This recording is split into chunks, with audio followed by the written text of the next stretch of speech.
Tandaan ninyo, kahit kailan, hindi nyo dapat pagtawanan ang sitwasyon sa buhay ng isang tao. Kailangan intindihin at pakinggan niyo muna. Hindi pinagtatawanan, okay? Yes, teacher. Ang kuya Teng ni Lelay, siya ang nag-aalaga sa kanya. Siya ang tumatayong magulang niya dahil wala na siyang mga magulang. Kaya siya rin ang nakalagay sa family tree. Naintindihan niyo ba ako? Yes, teacher. Oh, anong sasabihin niyo kay Lelay? Sorry, Lelay. Okay lang yun, mga classmates. Oh, ikaw, Angelina. Ayokong nagpapasimuno ka na naman ng gulo dito. Opo, ma'am. Sorry po. Sorry, Lelay. Okay lang? Ayan, very good. Bukas, magpe-present naman yung iba. Ang importante ngayon, bati-bati na kayo. Okay? Yes, teacher. Ayan, sige.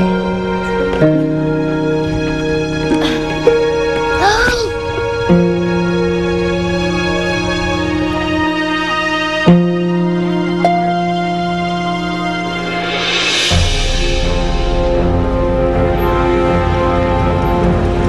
Mamanita?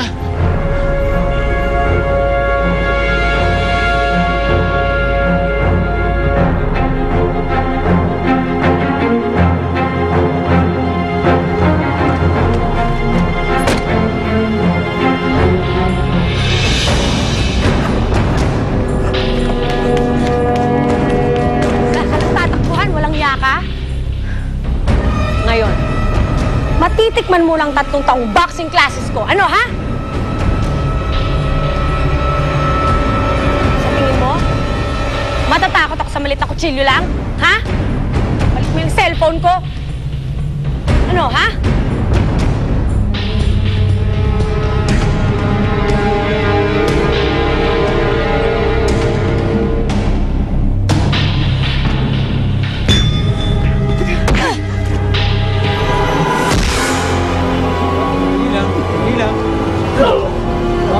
Hoy, kidlat! Ano ginagawa mo? May amats ka ba? Buburahin ko sa mapa ang headquarters na to. Pasasabugin ko! Ito lang ang paraan ko para may ganti ang babaeng mahal ko na kinuha nila sa akin.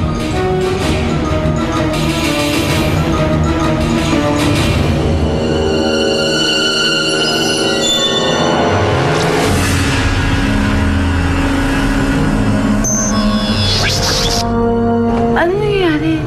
Inaatake ng headquarters. Umalis na tayo dito.